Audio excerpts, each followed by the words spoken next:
In spite of the hours clocked at super-spyglasses, astronomers have yet to spot any little green men on Mars or any other planet. But in spite of that, they have made some pretty convincing observations that life does exist on other planets. So is there life on other worlds? And if other planets can support life chemically as we know it here on Earth, how does this relate to the origin of life itself? Let's find out.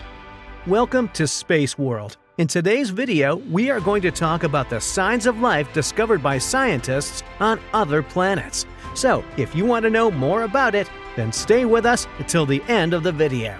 Scientists have long speculated on the theory that life in its most primitive form may be the next step in cosmic evolution after the formation of planets.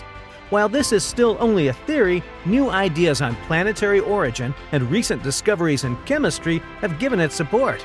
For example, 40 million miles from Earth is Mars, a planet colder than Earth, with no oxygen in its atmosphere and little water on its surface. A man transported to Mars would gasp and die, and most other familiar organisms would also perish. Yet, for over half a century, astronomers have observed slight seasonal color variations on the planet, variations apparently coinciding with the availability of water. These have been interpreted as evidence for plant life on Mars, life specifically adapted to the rigors of the Martian environment. If the reported color changes are real, there seems to be no other reasonable interpretation. Further, marginal spectroscopic observations by W.M. Sinton suggest that there may be molecules with CH bonds on the surface of Mars. Carbon and hydrogen are fundamental elements for all terrestrial organisms, and the chemical bond combining them is essential for the structure of proteins, nucleic acids, and other biological building blocks. It is possible, then, that the same sort of life, similar in its basic chemical makeup, has originated twice in the same solar system. While speculative in some of its details, the general pattern of cosmic evolution is fairly well established. Cosmic evolution begins with an enormous cosmic dust cloud, such as it exists today between the stars.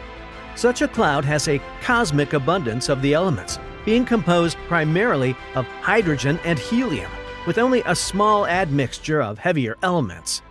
Here and there, matter will be somewhat more dense than in nearby regions. The more diffuse regions will be gravitationally attracted to the denser regions, which in consequence will grow in size and mass. As matter streams in toward the condensing central nucleus, conservation of angular momentum will cause the whole region, nucleus, and streaming matter to rotate faster and faster. In addition, as large amounts of matter continue to collide with the nucleus, its temperature will steadily rise. After perhaps 100 million years, the temperature at the center of the cloud will have risen to about 15 million degrees. This is the ignition temperature for thermonuclear reactions. At this time, the nucleus of the cloud will become a star, turning on and radiating light and heat into nearby space. If the rotation is sufficiently fast, the forming star will separate under certain conditions into smaller parts, producing a double or multiple star system. Now, as the star forms, there is still a large dust cloud surrounding the star and rotating with it. In this cloud, the solar nebula, small, denser regions begin attracting nearby matter, as in star formation. However, the protoplanets that grow from these regions never rise by collisional heating to the thermonuclear ignition temperature, and so become planets and not stars. Moreover, one fact about our solar system that has rung the death knell of many cosmogonies is the fact that although over 99% of the mass of the solar system is in the Sun, over 98% of the angular momentum of the system is in the planets. It is as if the rotational inertia has been transferred from the Sun to the planets. Now, the origin of the planets must be dependent on the temperature of the central star. If it is too cold, the atmosphere of the protoplanets will not be blown away, resulting perhaps in the formation of a system of planets similar to Jupiter, but even larger and more massive. On the other hand, if the star is too hot, radiation pressure will disperse the solar nebula rapidly, leaving, if anything, small atmosphere-less planets or a system of millions of tiny asteroids. So, for planets to be formed, the temperature of the star must be between these extremes. There is another reason to believe that hot stars do not have planets. If the formation of planetary systems and the slowing down of stellar rotation both arise from the existence of solar nebulae, then we should expect the hot stars, which dissipate their solar nebulae and do not form planets, to rotate faster. This is exactly what is observed. The hotter the star, the faster the rotation. Cooler stars rotate more slowly than would otherwise be expected. At a temperature of around 7,000 degrees, characteristic of what are called F stars, there is a sudden large decrease in average rotational velocities, and it is possible, perhaps, that below this temperature, all stars retain enough of their solar nebulae to form planets. The number of such stars is between 1 and 10% of the total number of stars, suggesting that there are as many as 10 billion solar systems in our galaxy alone. Of these, perhaps 1% or 100 million have planets like Earth. So, what is the probability of life on these worlds? Since the most abundant element cosmically is hydrogen, the atmosphere of the early protoplanets of any system must contain much hydrogen and hydrogen compounds. The hydrogen compounds of carbon, nitrogen, and oxygen are probably the most abundant hydrogen compounds in the proto-atmosphere. They are respectively methane, CH4, ammonia, NH3, and water vapor, H2O.